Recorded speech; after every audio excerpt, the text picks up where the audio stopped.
Good morning बच्चों, home science study के channel पर आप सभी का बहुत बहुत स्वागत है। बच्चों, पिछली वीडियो में हमने कक्षा 8 का सामाजिक विज्ञान में हमने अध्ययन किया था, इतिहास में पाठ 8 का भारत में राष्ट्रवाद का उदय एवं विकास। आज हम इसी चैप्टर से लघु प्रश्नों का अध्ययन करेंगे, क्योंकि पिछले वीडियो में हमने अति लघु और बहुविकल्पीय प्रश्नों का अध्ययन किया था। तो चलिए बच्चों स्टार्ट करते हैं। सबसे पहला प्रश्न लेते हैं बच्चों, कांग्रेस के प्रथम अधिवेशन में घोषित किए गए उद्देश्य लिखिए, है ना। तो प्रथम अधिवेशन में वो कौन कौन से उद्देश्य थे, तो चलिए देखते हैं। आंसर है इसका, तो कांग्रेस के प्रथम अधिवेशन में घोषित किए गए उद्देश्य। तो सबसे पहला उद्देश्य था देश के विभिन्न भागों के राजनीतिक व सामाजिक नेताओं को एकजुट करना, यानी इकट्ठा करना।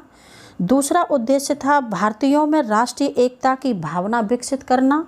और तीसरा उद्देश्य था राजनीतिक और सार्वजनिक प्रश्नों पर अपने विचारों को अभिव्यक्त करना। जब कांग्रेस के अधिवेशन में देश के हर वर्ग के लोगों की समस्याओं पर चर्चा होती थी, तो सरकारी नीतियों की आलोचना भी होती थी। सरकार को कैसी नीतियां अपनानी चाहिए, इसके बारे में प्रस्ताव पास किए जाते थे। अगला प्रश्न लेते हैं बच्चों, कांग्रेस की दो विचारधाराएं कौन सी थी, उनके बारे में लिखिए। तो बच्चों इसको मैंने अति लघु में भी बताया था। जो विचारधारा वाले जो नेता थे, तो एक तो गरम दल थे और गरम दल के नेता थे, दूसरा नरम दल के यानी उदारवादी नेता थे। तो ये दो विचारधाराएं हमारी थीं। तो नरम दल के नेता कौन कौन से थे, वो देखिए। नरम दल के नेता क्या करना चाहते थे। तो कांग्रेस के वे नेता जो शांतिपूर्ण तथा वैधानिक ढंग से देश की आवश्यकताओं को पूरा कराना चाहते थे, वो कौन से नेता कहलाए, उदारवादी नेता कहलाए। उनका विश्वास था कि अगर जनमत को उभारा जाए, यानी जनता को आगे लाया जाए, तो और जनमत के आधार पर ही, जनमत के अनुसार या जनमत के द्वारा प्रार्थना पत्रों और सभाओं, प्रस्तावों, भाषणों के द्वारा जनता की मांग को शासन तक पहुंचाया जाए, तो वे धीरे धीरे एक एक करके हमारी मांगों को पूरा करा देंगे।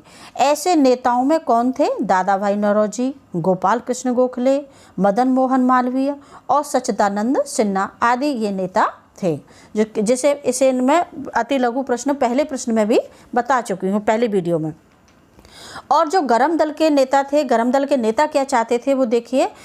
19वीं सदी के अंतिम वर्षों में राष्ट्रीय आंदोलन में एक नई विचारधारा का उदय हुआ था। बाल गंगाधर तिलक, लाला लाजपत राय और बिपिन चंद्र पाल गरम विचारधारा के थे। उनका मानना था कि अंग्रेज सरकार से केवल अनुनय विनय करके भारतीय अपने अधिकारों को प्राप्त नहीं कर सकते, यानी कि वो क्या नाम है, नरम जो व्यवहार होता है, उदारवादी जो प्रकृति से इनको नहीं जीता जा सकता और अपनी मांगें पूरी नहीं की जा सकती। तो इनकी मान्यता थी कि वे उग्र विरोध के बिना हमारी मांगें पूरी नहीं करेंगे। तो जिसमें लोकमान्य तिलक ने स्वराज्य हमारा जन्म सिद्ध अधिकार है, इसे हम लेकर रहेंगे का नारा देकर जनता में देश प्रेम की भावना भर दी।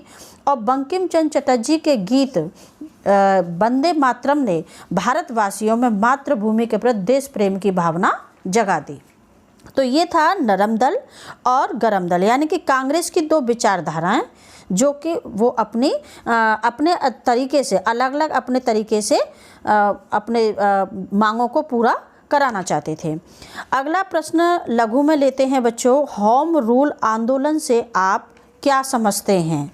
तो देखिए, होम रूल आंदोलन जो कि 1914 ईस्वी में जब प्रथम विश्व युद्ध हुआ था तो इंग्लैंड ने युद्ध में लड़ने के लिए भारतीय जनता और भारतीय साधनों का पूरी तरह से उपयोग किया था। भारतीयों को बहुत बड़ी संख्या में सेना में भर्ती भी किया और ब्रिटिश सरकार ने करोड़ों रुपए भारत से ले जाकर युद्ध में खर्च किए। युद्ध काल में भारत के कुछ राष्ट्रीय नेता इंग्लैंड की मदद करने के पक्ष में थे। वे आशा करते थे कि इस सहायता के बदले में इंग्लैंड की सरकार भारत को उसका स्वशासन वापस कर देगी। कुछ भारतीय नेता युद्ध के दौरान इंग्लैंड पर दबाव डालना चाहते थे जिससे स्वशासन के विषय में जल्दी घोषणा कर दी जाए। इधर ब्रिटिश सरकार ने युद्ध बंद होने के बाद कांग्रेस की मांगों को पूरा करने का आश्वासन दिया था। इसी आधार पर भारतीयों ने विश्व युद्ध में ब्रिटिश सरकार की सहायता भी की थी, लेकिन युद्ध की समाप्ति के बाद अंग्रेज अपने वायदे से मुकर गए और 1916 ईस्वी आते आते कांग्रेस के दोनों नरम दल और गरम दलों में और दूसरी ओर कांग्रेस एवं मुस्लिम लीग में समझौता हो गया।